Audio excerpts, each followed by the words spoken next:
National Action Network Saturday Action Rally, coming to you live on WLIB 1190 AM in New York, streaming to you at www. President and founder of the National Action Network, the Reverend Dr. Al Sharpton.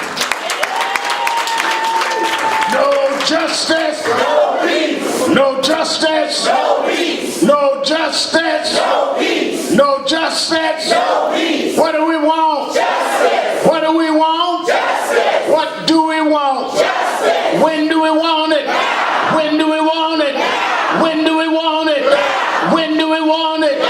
Hug the person next to you, tell them you love them.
National Action Network, Change Choir, give them a hand.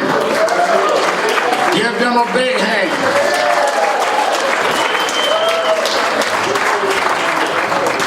Certainly we're happy to be with you another Saturday morning. The Saturday Action Rally here at the House of Justice, and for you that are here live at 106 West 145th Street in the Village of Harlem. And for you that are listening live on 1190 WLIB AM in New York, and for you that are watching Facebook Live around the country, and we'll be going live momentarily on Impact Television worldwide. We're happy to be with you another Saturday morning where the action is. Give a hand to our presider, Attorney Michael Hardy, our Northeast Regional Director, Minister Kirsten John Ford.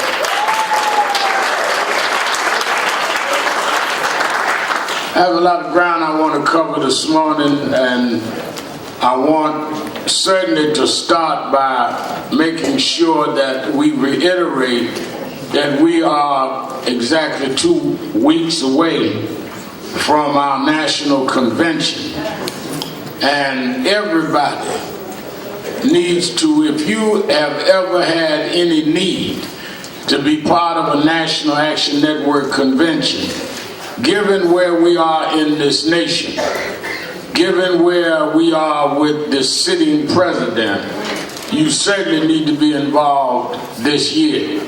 I stood this week in Memphis and in Atlanta on the 50th anniversary of Dr. King's assassination, and thought about how in the last 50 years I was youth director of the Operation Breadbasket, part of that organization, at 13 years old when he died, when he was killed. And to think about so much of what we fought for to just maintain that Dr. King did, and some progress beyond, and we worked close with President Obama, and now all of that is at risk. Our convention will be not to just have different sessions and different celebratory parties. It's to come out with an action plan on voting, on criminal justice reform, on what we are going to do about gun violence. We're going to have activists, grassroots activists, politicians, Senator Elizabeth Warren, Senator Kamala Harris, Senator Bernie Sanders, Senator Cory Booker, all have confirmed they will be part of the 3 days. Joy Reid from MSNBC, Angela Rye from CNN, Chris Matthews from Hardball, MSNBC, Chris Hayes, all of them will be. This is going to be a convention of minds and then action bodies. To have a lot of analysis without having the capacity to execute and enact it is a waste of time. So I want the media to be quiet now. Y'all can't come over here and disrupt it. We want you to be there because we're going to put the action plan and come out with it. Former Attorney General Eric Holder is going to kick off. We've got to deal with criminal justice and voting and gun violence. Let me tell you something. In the last week, we've seen an unarmed man killed in Sacramento. I went and preached his funeral. While I was at Dr. King's grave, I got the word of the young man killed in Brooklyn, saying they thought he had a gun and he was menacing. But like the police department has no way of stopping something other than to kill somebody. I'm going to talk about that today. But I want us all that are listening over Radio Land that have not pre-registered. The convention is free. Most conventions you gotta pay a registration fee. We don't charge you a fee, but you must be there. And all you need to do to register is go to www.nationalactionnetwork.net, www.nationalactionnetwork.net, or you can call right now 1-877-626-4651, 1-877-626-4651. 2 weeks ago, we all were in Washington supporting March for Our Lives. The shootings at Stoneman Douglas is the last of the mass shootings that we've seen, but should be, in our determination, the last that we should see. It will not be as long as we don't do anything about gun legislation. You can't wish away mass murderers. People talk about, well, we need to change folks' hearts. You need to change what they can get in their hands while we work on changing their hearts.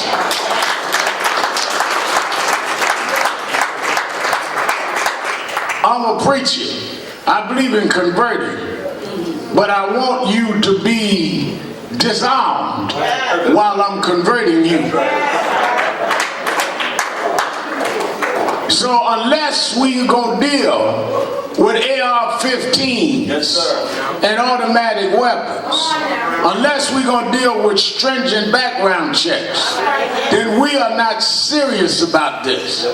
What these high schoolers did with the March for Our Lives was a monumental and historic step that was long overdue. Somewhere I read in Kirsten Ford's Bible that if you won't speak up, that the rocks will cry out.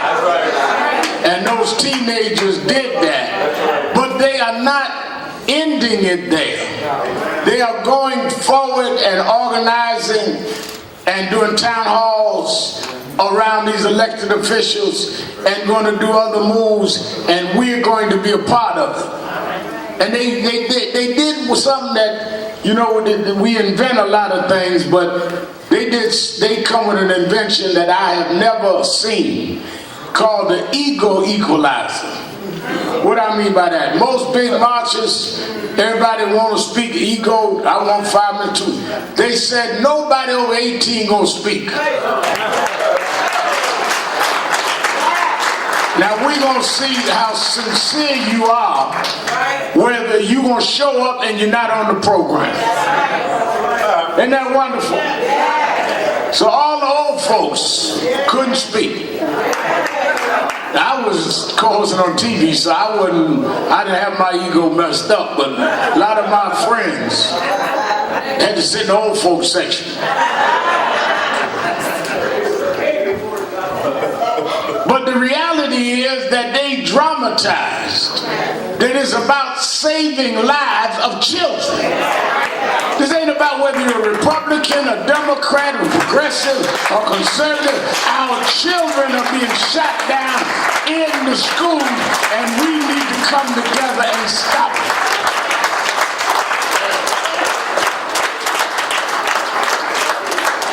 And if you can't regard and respect the lives of your child, then you're beyond being reached.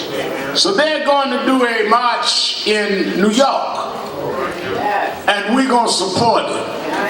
And I'm honored that they have come to make that announcement here. Ulaia is here, Ulaia Eastman, who comes from Stoneman Douglas in Florida. But I think it's appropriate, since they've set this tone about old folks, that the head of our huddle, our young leader who took buses down to the march, Diamond E. Johnson, comes and introduces her. Give her a hand as she comes.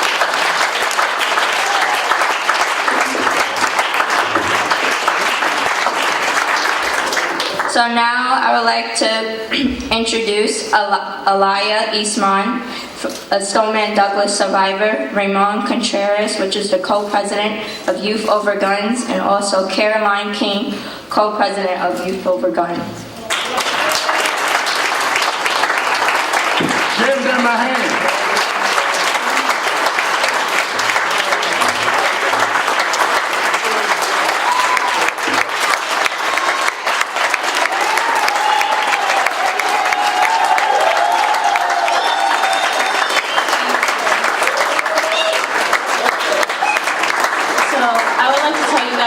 About myself.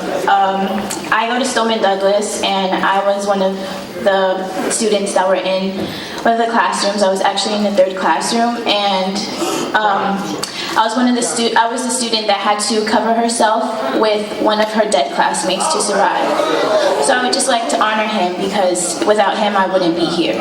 So his name is Nicholas Dore, and I just like to honor him. But on a side note, I'm not only here to talk about school shootings, because before February 14th, there have been shootings in urban communities every day, and it's gone unnoticed, and nobody pays attention to it. As I said at the march that I spoke at in DC, before I was a Parkland survivor, I was a regular black girl, and I'm still a regular black girl, so I need to speak for my people and support them, because this is not only for schools, but for us, because we've dealt with this way before schools have. So I'd just like to say that. Thank you.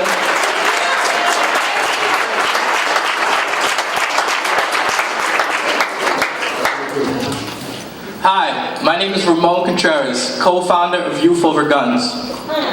First, I would like to thank the NAN Youth Huddle and especially the Reverend Al Sharpton for having us here today. Mr. Sharpton, even though this is a youth-led movement, I want to thank you for all the work you've been doing in our communities. You are the Martin Luther King of our generation, and it means a lot to have you support. He's a fine young man. He was raised well.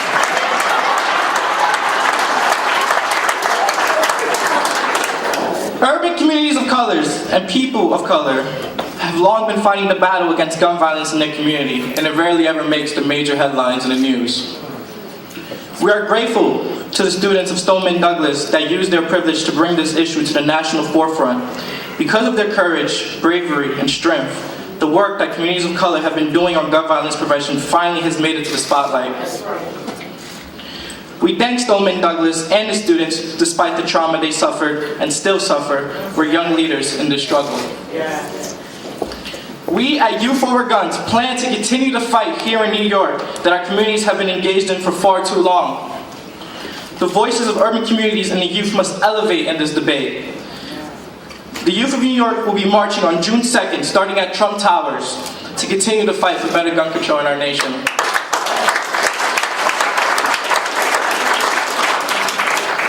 When young people are united, our voices are heard. When young people of color are united together, we are powerful, and we can and will bring change. I will now introduce another co-founder of Youth Over Guns, Caroline. I'm Caroline King, and I just want to say that I'm really honored to be a part of Youth Over Guns. It's been really great. First off, I just wanted to say we're so happy to be here at the National Action Network.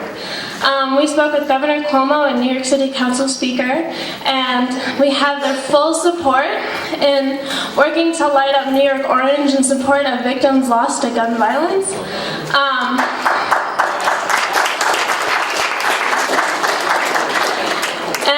Currently, we are beginning to launch our social media and online campaign, so you can check us out at youthoverguns.com, and there we'll have all of our information, what we're about, what we plan to do going forward.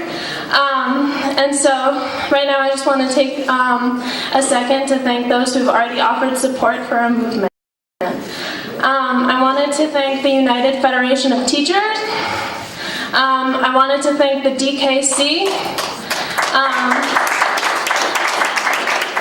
I'd like to thank the National Action Network. I would like to thank Reverend Sharpton. And I would also like to thank the Brady Campaign. And I want to give a special thanks to Stoneman Douglas student Alea Eastman for coming out and speaking to you all today. Give them a big hand. Alea, let me say this to Alea. We're live now on Impact Television, by the way. Welcome our Impact family. This young lady surviving in that school, as she told her story to us this morning, she was in Stoneman Douglas and said the only reason she's alive is she was covered by someone who didn't make it. Rather than her going away, saying, I got away, she has committed herself to fighting for gun reform and making value out of her life.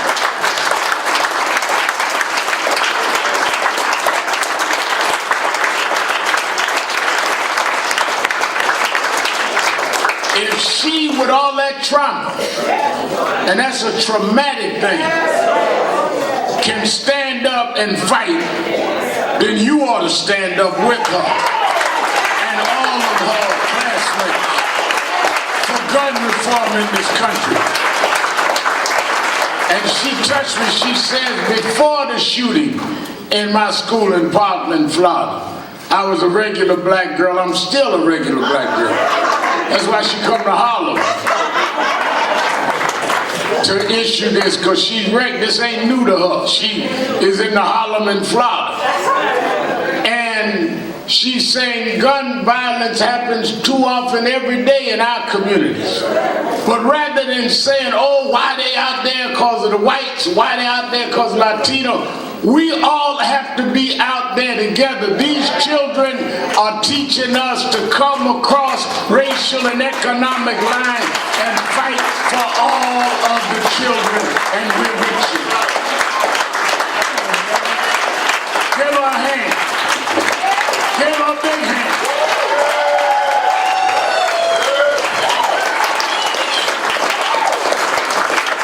And to our kids march on June 2nd, we are with you, and we're going to be supportive of the march. Our youth huddle, our youth department, and all the old folk gonna get behind y'all too. And march, we're gonna get some Ben Gay for Attorney Hardy, he gonna march.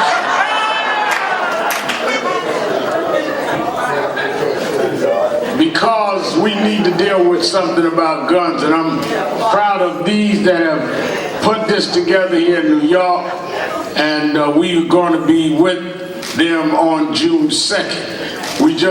They just spoke with Governor Cuomo, called in and spoke with them before they came to the stage, and talked about the gun legislation he is supporting and that he is enacting in this state, and how we can't have this just as another moment, but that it must be a movement. And he outlined what he would do. They told him he was too old to come speak this morning, so he talked to them on the phone and outlined what he was doing. So we want to thank him.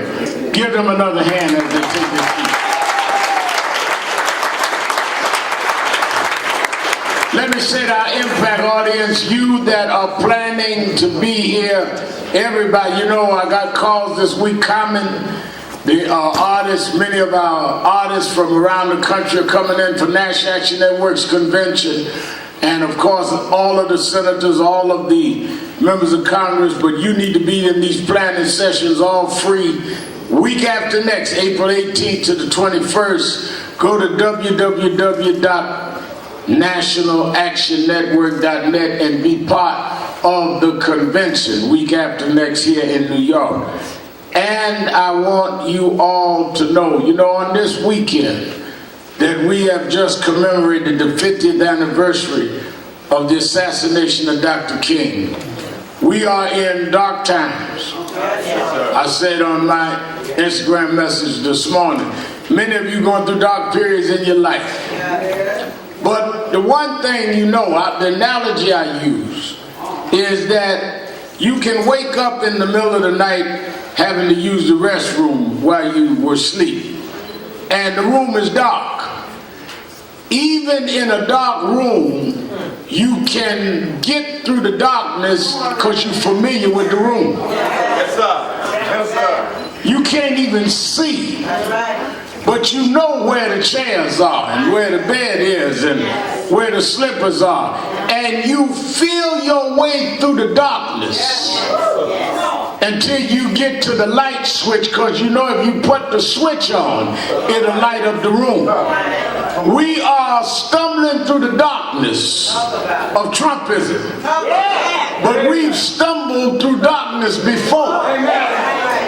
All we have to do is get to the switch, which is our faith and our hope. And if we cut on the switch, we can lighten up a dark America. Don't give up.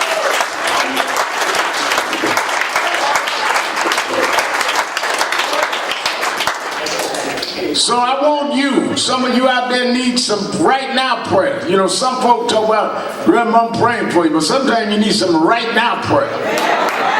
Going through some darkness right now. You can call our prayer line. They're sitting there taking your prayer request right now. 1-877-626-4651. 1-877-626-4651. Or you can tweet us at twitter.com/TheRevAl. As I stood there in Memphis and Atlanta this week, on the 50th anniversary of the assassination of Dr. King, as I was flying down to meet Martin Luther King III, and we led the march with Lee Saunders of AFSCME and Bishop Charles Blake of the Church of God in Christ, I thought about how when I was 13 years old and became youth director in New York of Operation Breadbasket, Dr. King started. I was already a boy preacher. I was appointed youth director here by Reverend William Jones and Reverend Jesse Jackson. And I thought about when Dr. King was killed, and I was 13. I thought about 50 years later, I'm marching with his son. We're just a couple of years apart.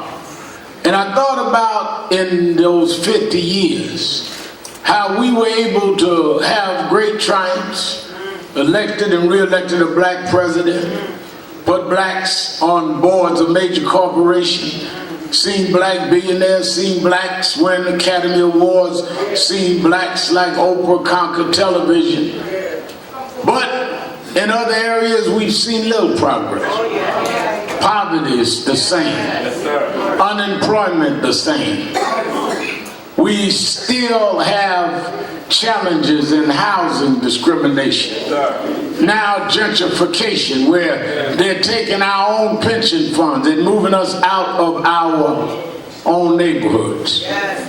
And I remember in '68 that there was so many divisions in our progressive movement. I was a teenager, but I was in all the meetings, and you had the Black Panther Party and the Black Power movement and the NAACP, and you had us with Dr. King, and then you had SDS and the hippies and the peace movement and the anti-war movement. Everybody was fighting over who was right.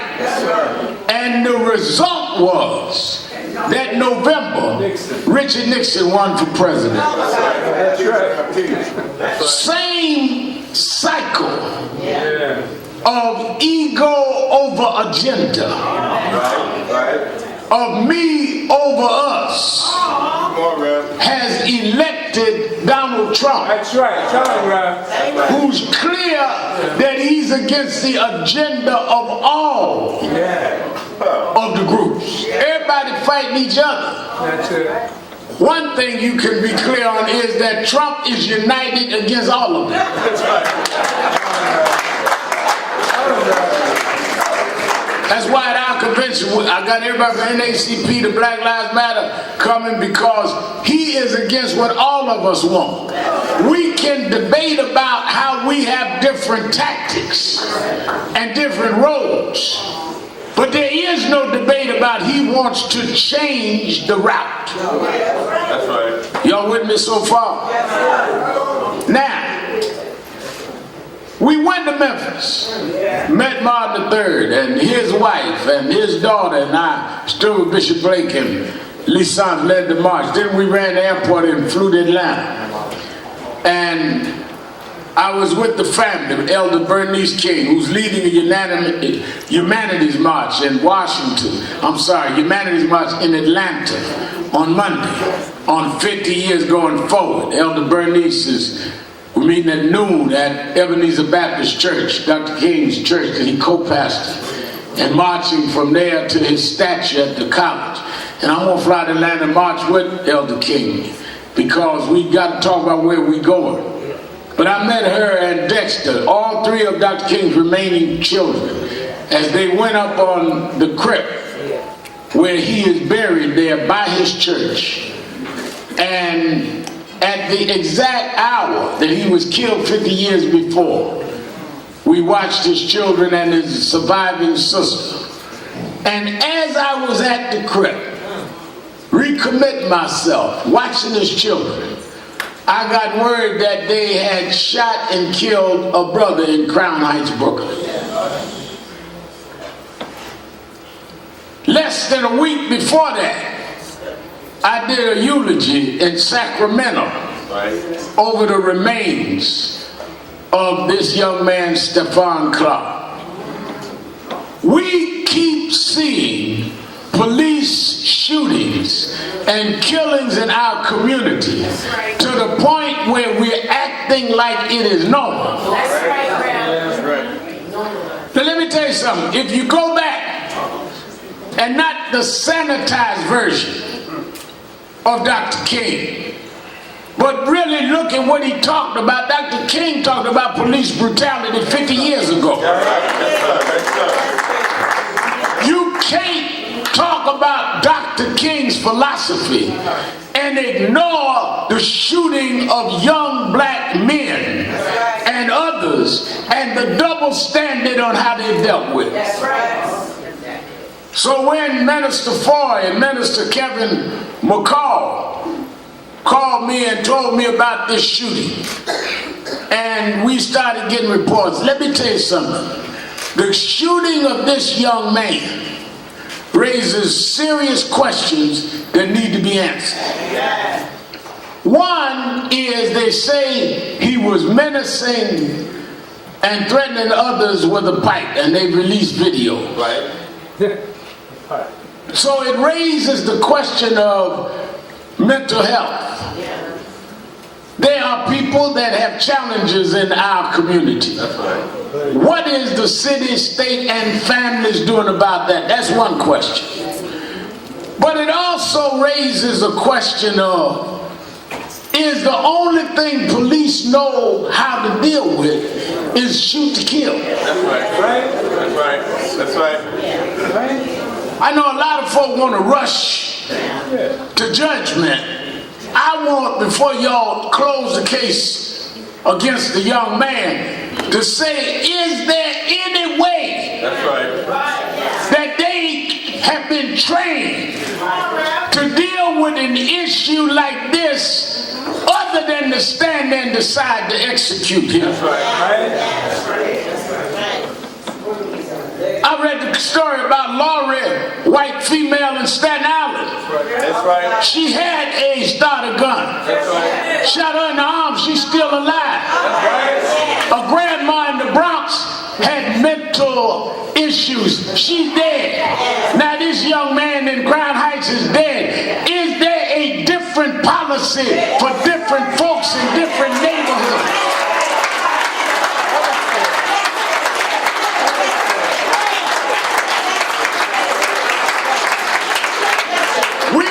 Denying that he might have had challenges.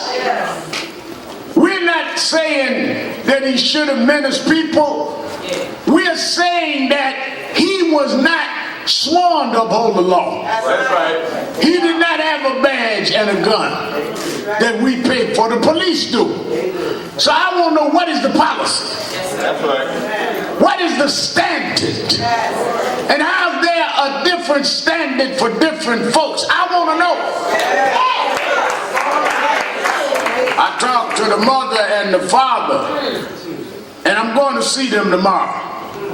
Because somebody has to have the courage to stand with some that are in the streets marching, saying that they are right to raise the question, and we cannot live in a town where there seems to be different strokes for different folks. And we need clear policy on how you deal with the mentally challenged. That is why we got to have body cameras. That's right. Because they said, well, he went in a military-style position. They released the videos where he was menacing other people, but we don't have the moments leading in. That's why we need the body camera. Because you're asking us to take other folks' word when we could see for ourselves. We saw what happened in Sacramento just a week before. That's also why we need to understand what the policy is. Because there needs to be a bridge that is too far to just go ahead and kill folk in the name of, I thought it was. Whatever happened to your tasers? Whatever happened to your stun gun? You got 4 policemen standing there, and nobody could tase them, nobody could stall them. You have to all shoot? Come on. Is that the policy? Is that the only way to deal with this? Will there be administered folk in the neighborhood? Absolutely. But that does not mean you come with the mentality that I'm going to shoot him. Bundy was armed on federal property. And they didn't go in there and shoot up everybody with Bundy. What is the standard? We're going to play the game by one set of rules. And some of us are not afraid to stand up and raise the difficult questions.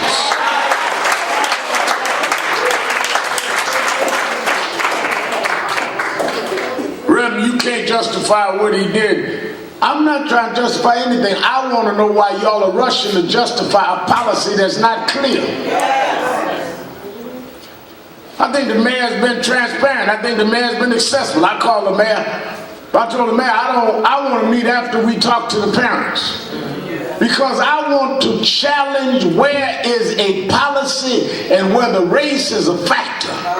We've seen this grandmother, we've seen this young man, both mental health issues, but how do you explain Laurie in Staten Island? Hello.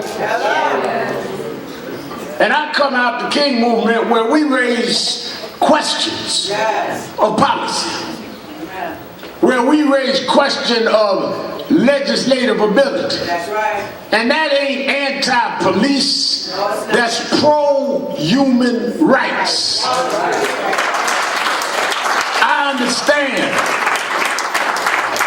and I respect the heads of the police unions going to represent and stand up for their officers. But somebody needs to stand up for those in our community that got to bury their children. They don't have a union, but they will always have something like National Action Network. They deserve representation and support too, and we're going to get these answers. Talking about Remal going to stir things up, union president. You just do your job, and you represent the police. And we're going to do our job and raise the questions for those that got to have funerals for children that should live longer than them. I remember I was leaving Sacramento last week. People were stopping, kept taking selfies. The one guy stood aside. He ain't come out here causing trouble. Absolutely.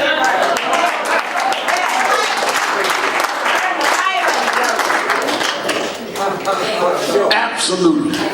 Y'all shoot an unarmed man, shoot at him 20 times.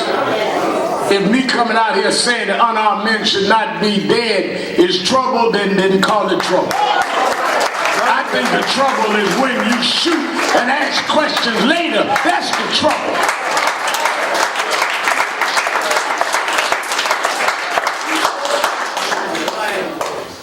Let me tell you something. One thing that I learned in the King movement is that there are no perfect victims. Y'all look for, first thing press do is get the background.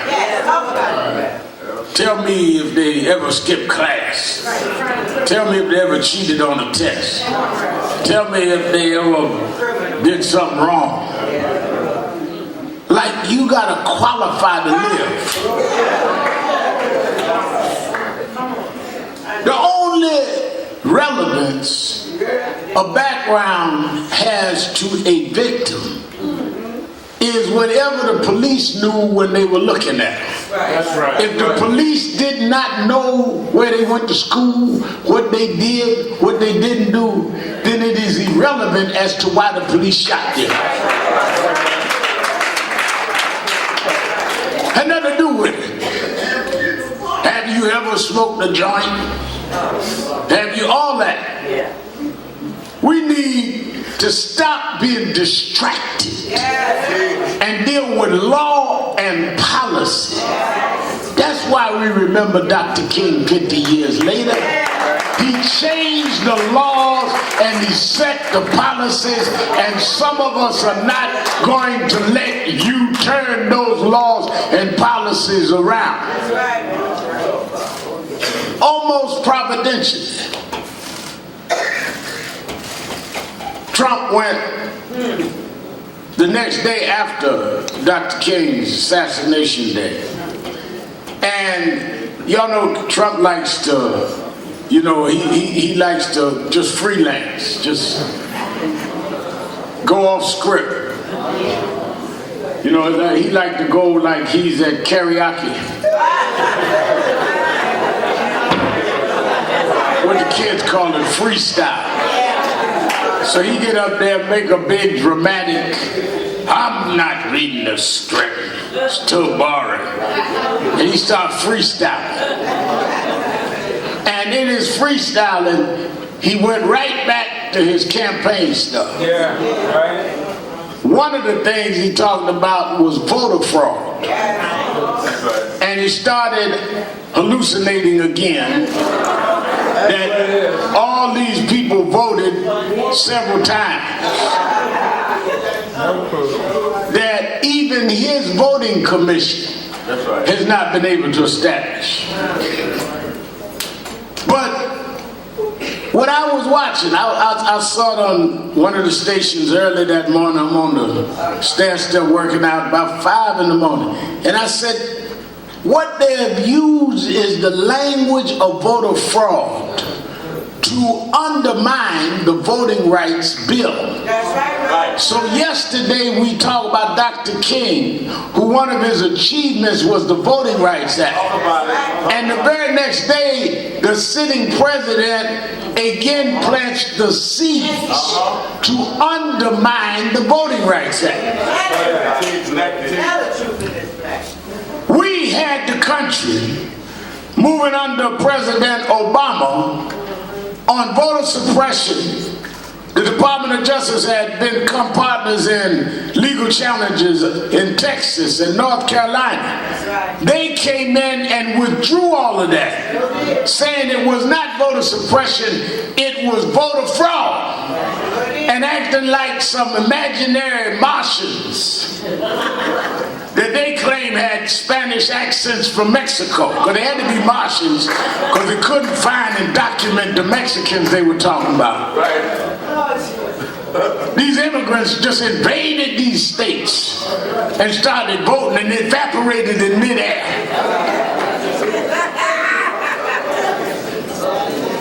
Well, And sometimes I actually believe Trump believed this.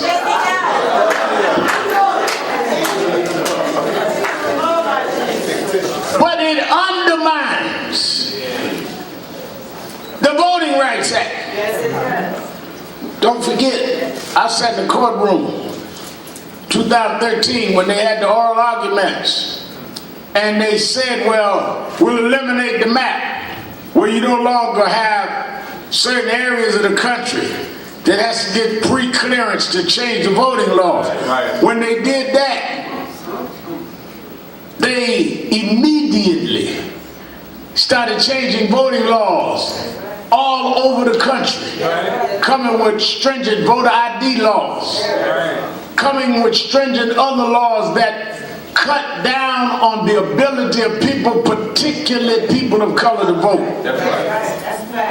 Supreme Court did that. The Congress never came back with a new map. They didn't say we eliminate the Voting Rights Act. They say you no longer have a map for pre-clearance. So the Congress was supposed to come back with a new map. One of the reasons why at National Action Network Convention we're going to focus on voting rights is we are going to have as a litmus test to those that we are saying are the right candidates for Congress, are those that will commit that they're coming in to have a new map for the voting rights districts in this country.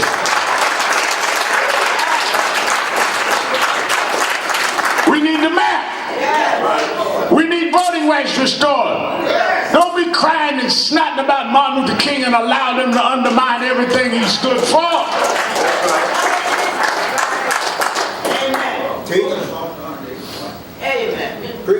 In 1 week, it shows the hypocrisy of many of us. Good Friday, and you sitting up there with your Sunday go to meeting clothes on. Were you there when they crucified my Lord? But Sunday morning he rose. Wednesday, old Dr. King. And you haven't operated in the spirit of Christ or done what Dr. King said. Just ceremonial junkies. Like like to go to ceremonies don't stand for nothing. Why are you mourning about Dr. King if you're killing what Dr. King stood for? Why you got on an Easter outfit if you haven't rose from what you do?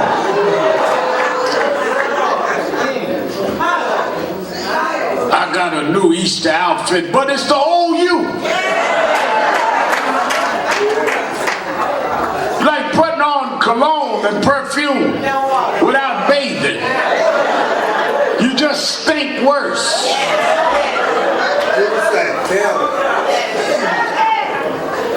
Take a bath or shower before you put on cologne. Wash the funk out yourself. Talking about Jesus rose, but you ain't. And you can't. Don't let nobody tell you where you are is where you stuck. I want folk to understand there is no depth you in that you can't be delivered. There's no dark spot in your journey that light can't break up. Only one little candle can break darkness. And the only thing that can stop you is you giving up. I don't care what you face, don't give up. God, it can do for you what you will not allow him to happen. I don't see Trump as the end of the struggle. I see Trump as an obstacle to strengthen the struggle. Because if we got through all that we've been through and can't get by an overweight billionaire that's sitting around seeing folk vote that don't exist, then we are not the ones that should have inherited the mantle of Dr. King.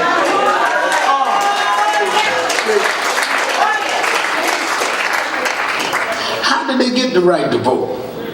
Folk called me on the radio show. Red Bell, I don't know if we can do nothing. How did we get the right to vote? They didn't donate us the right to vote. They bombed Dr. King's house. They bombed churches. Here are folks that called themselves Christians that burned crosses. You ever thought about that? How are you the Christians burning the cross? They took fire hoses and watered down children in the streets of Birmingham. Sick dogs on them. People went to their grave, went to jail, lost their childhood to give us the right to vote. And you think we gonna sit by here now, nobody bombing our churches, no water hoses, and let you take what was paid for?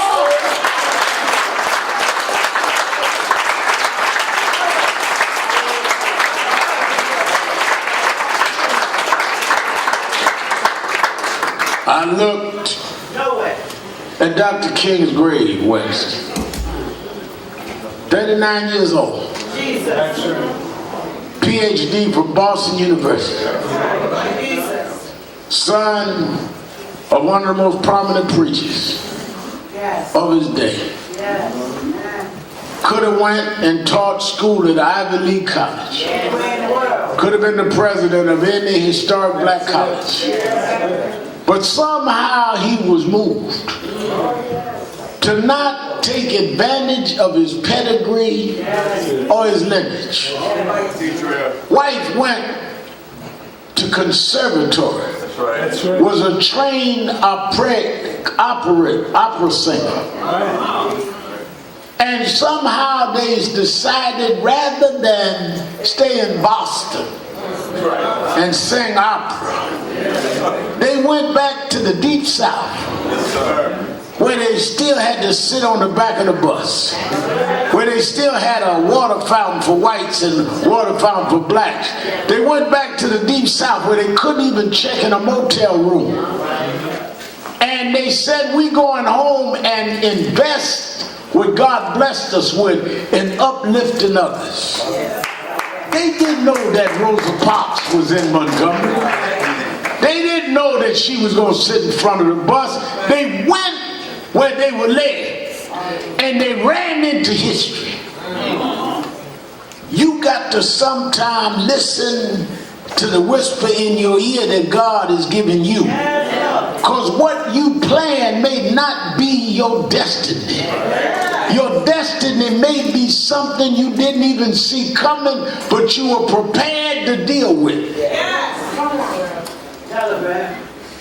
I look at people, they got their life charted out. First thing is, you don't even know that you got a life that long. I got a lot of my friends in corporate world. Reverend, you got a 5-year plan? First of all, you better plan you're going to be here 5 years. You sitting up there eating pig feet and macaroni. You got a 5-day plan.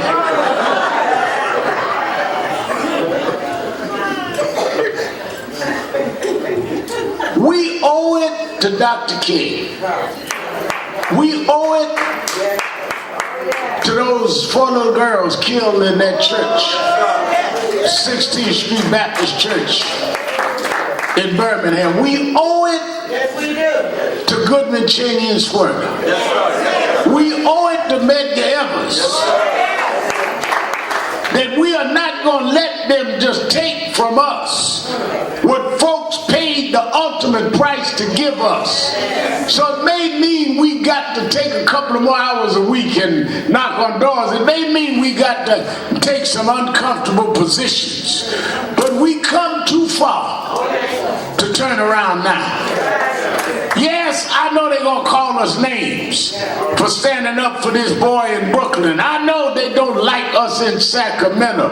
But you don't understand, we come from a people that watched our relatives hung in the town square. They would wait till after church on Sunday and march to the town square and lynch our relatives and swing them high as an example of what they would do. And we're tired of unarmed people in our community, even with challenges, being shot down like they're animals. You're going to learn how to respect us and regard us. We are made in the image of God. You don't have the right to wipe us out.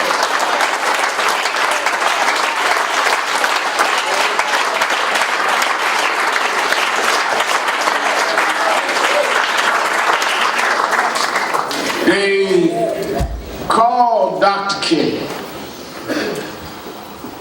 Dr. Abernathy, and Andy Young and all of them, Jesse and all, the Moses generation. That's right. They said that those of us in the next generation, the Joshua generation, and then there are those behind us that are coming like Ulaya and Dominique and others. They the Z generation. I don't know where that is in the Bible, but they'll figure it out. I read though in the book of Joshua, as I was headed back on the plane from Dr. King's grave, I got one comfort. God didn't do a lot of talking to Joshua. Yes.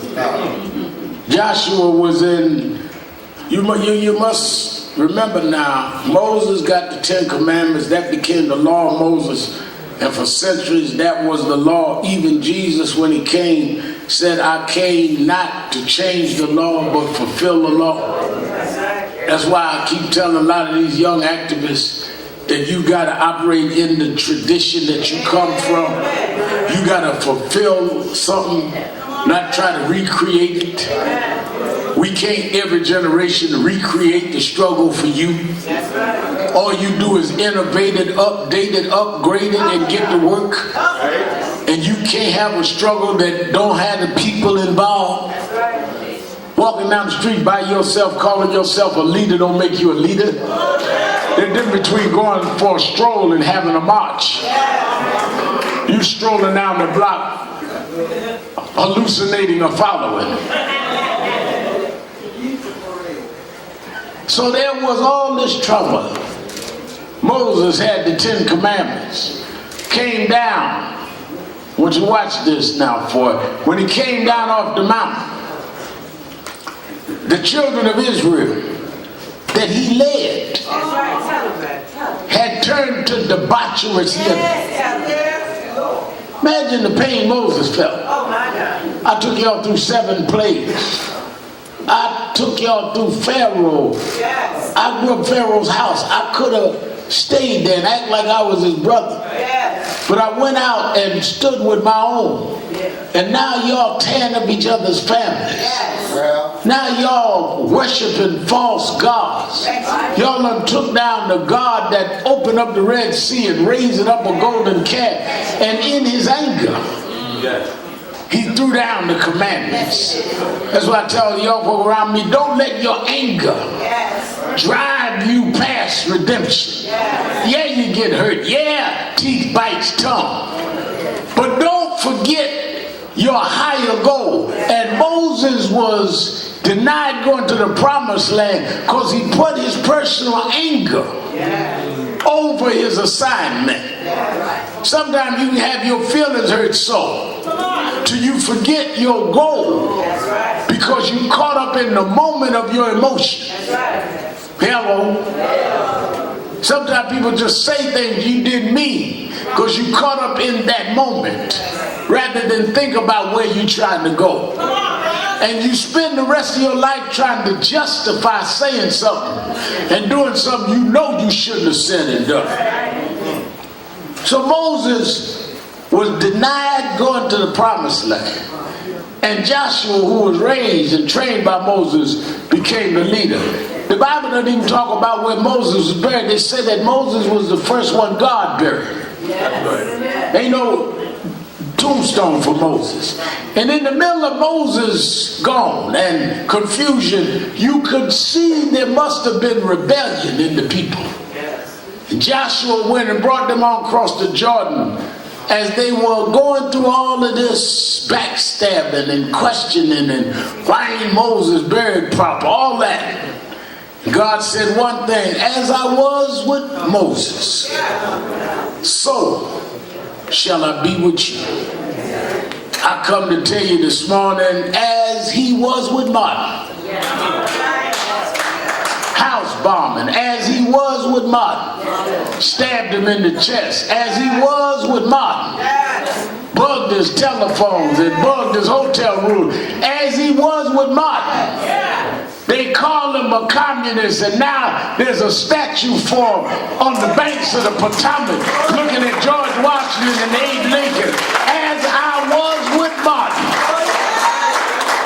They said he couldn't go to school with the whites when he was growing up in Atlanta. Now all the schools in Atlanta close every January for his birthday, as I was with Martin. So shall I be with you. I don't know the day or the time, but Trump, get ready. Because we're on the battlefield. The same God that brought the shackles off our legs and our feet and our arms, the same God that brought us from the back of the bus, the same God that stopped us from the lynchings in the town square, the same God that made us wipe tears from our eyes and elect and re-elect a black president, that same God, as he was with Martin, he is with us. Get ready for us to stand, never to fall, rise, never to be taken down. Up, you mighty race. Up, you mighty race. Up, you mighty race. You can, if you will. Everybody sing.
someone here today hears us on the radio, sees us on the news, but never became an active member of the National Action Network.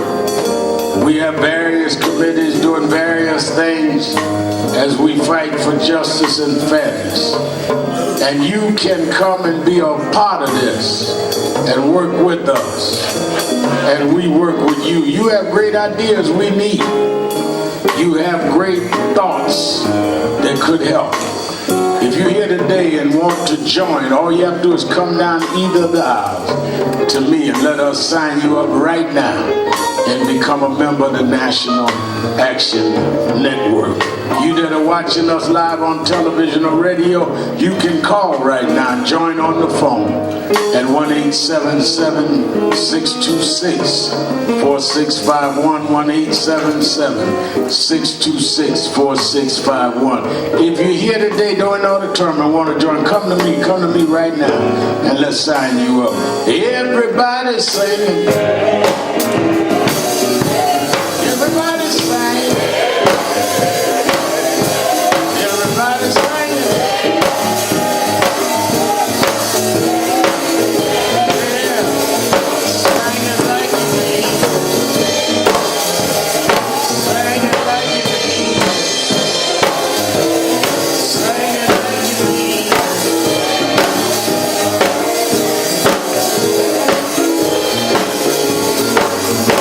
Everybody's singing. Everybody's singing. Everybody's singing.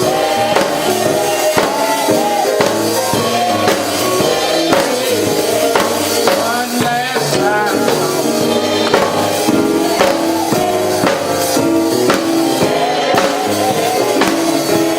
Everybody's singing.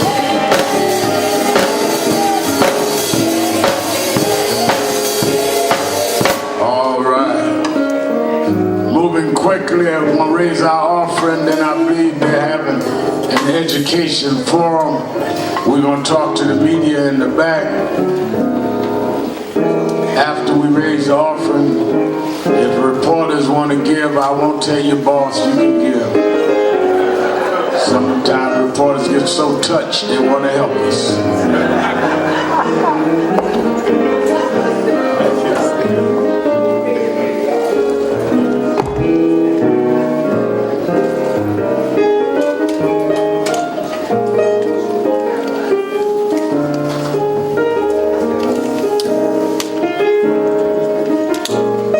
Don't help her, Rachel.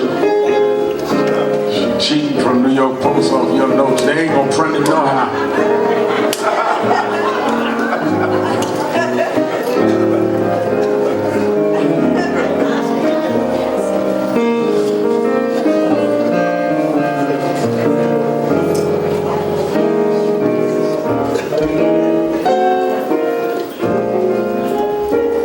Want everybody to give to the best of your ability.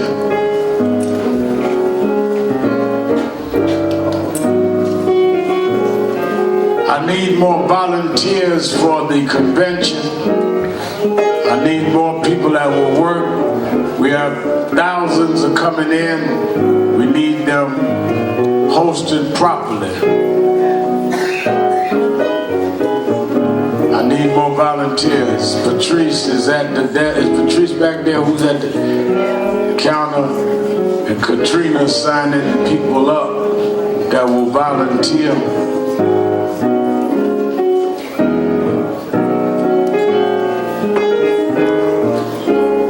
All right, I need us to move quickly. I need about 10 people that can give $100 or more to come quickly.